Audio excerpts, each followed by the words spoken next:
Bismillahirrahmanirrahim. Assalamualaikum warahmatullahi wabarakatuh. Sahabat soleh dan soleha kelas 2 Kairo.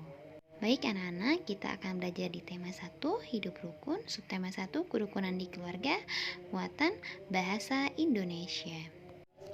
Simak videonya kemudian perhatikan baik-baik ya anak-anak soleh dan soleha.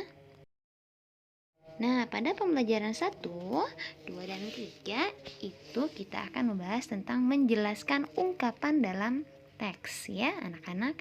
Nah, apa sih yang dimaksud dengan ungkapan? Ungkapan adalah gabungan beberapa kata yang memiliki makna baru ya. Nah, ungkapan tidak diartikan tiap kata penyusunnya. Ungkapan sering digunakan pada teks cerita. Kemudian ungkapan juga sering digunakan pada percakapan kita sehari-hari. Nah, gabungan kata yang membentuk ungkapan dapat diketahui dari kalimatnya. Nah, cobalah baca teks berikut ini. Dedi adalah anak yang murah hati. Ia selalu berbagi dengan adiknya. Ia juga selalu membantu orang tuanya. Ayah, ibu, dan adik sangat menyayangi Dedi. Nah, anak-anak, di sini di sebuah teks tersebut ada kata murah hati. Nah, murah hati ini adalah sebuah ungkapan ya anak-anak ya. Nah, murah hati artinya suka memberi atau dermawan. Jadi, Dedi adalah anak yang dermawan atau suka memberi ya anak-anak. Nah, ini adalah contoh ungkapan lain ya. Misalnya nih, ada buah hati. Nah, buah hati berarti anak kesayangan ya. Kemudian di sini ada rendah hati. Nah, rendah hati artinya itu tidak sombong atau dia ramah anaknya ya anak-anak. Kemudian di sini ada kabar angin yang artinya kabar yang belum pasti kebenarannya. Terus kepala dingin yaitu tenang dan sabar. Kemudian keras kepala berarti dia egois, tidak menuruti perintah orang lain ya.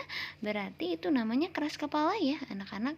Nah, ungkapan terakhir yaitu bunga tidur. Nah, yang artinya yaitu mimpi ya.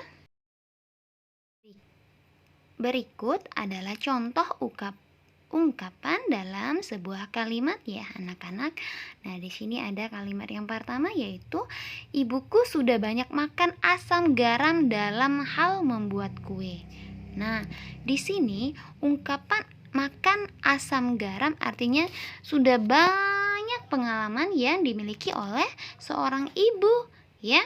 Makanya kita harus benar-benar mematuhi orang tua ya anak, karena pengalaman orang tua tuh luar biasa ya anak-anak. Kemudian kalimat yang kedua yaitu Komang membantu ibu menyiapkan makanan.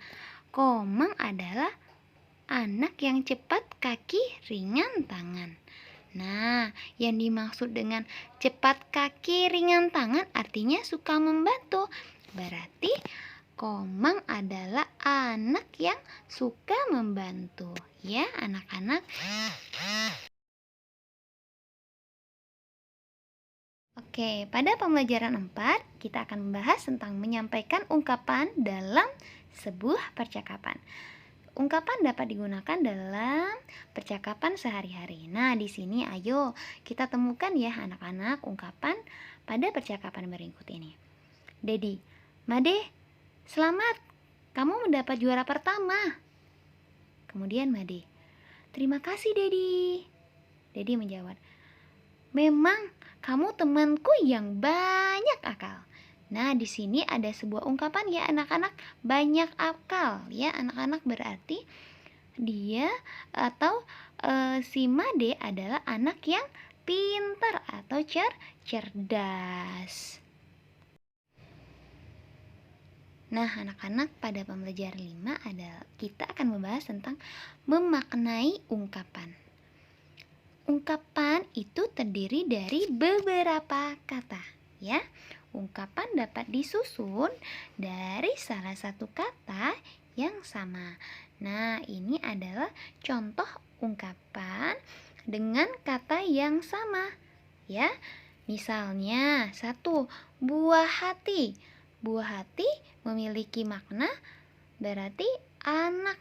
Nah, kemudian ada berat hati, yang artinya berat hati itu tidak ikhlas, ya anak-anak. Kemudian di sini ada ungkapan rendah hati, berarti tidak sombong. Nah, yang keempat yaitu besar kepala. Oh, dia besar kepala ya, berarti dia anak yang sombong ya anak-anak. Kemudian ada kepala dingin. Kepala dingin artinya itu tenang ya. Nah, pada pembelajaran selanjutnya, kita akan membahas tentang menggunakan ungkapan dalam cerita. Nah, ungkapan dapat ditemukan pada sebuah cerita juga ya, anak-anak. Contohnya misalnya, tangan kanan. Berarti tangan kanan itu memiliki makna orang kepercayaan. Kemudian di sini ada kutu buku. Nah, maknanya yaitu suka membaca. Misalnya, si Adwa adalah anak yang kutu buku. Nah, berarti si Adwa adalah anak yang suka membaca. Sekarang coba perhatikan contoh berikut ini ya anak-anak.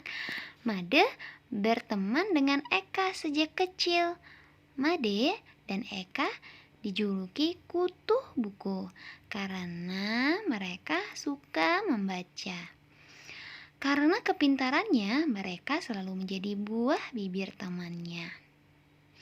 Nah, di sini ada kutu buku, berarti Made dan Eka itu adalah anak yang suka membaca ya anak-anak. Di situ ada ungkapan kutu buku ya.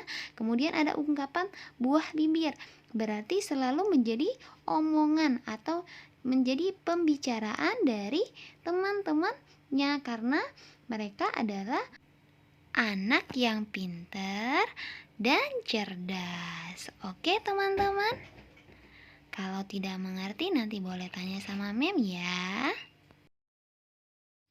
Nah, baiklah teman-teman, untuk pembelajaran hari ini cukup sekian ya anak-anak. Nah, mengakhiri dengan ucapan wassalamualaikum warahmatullahi wabarakatuh.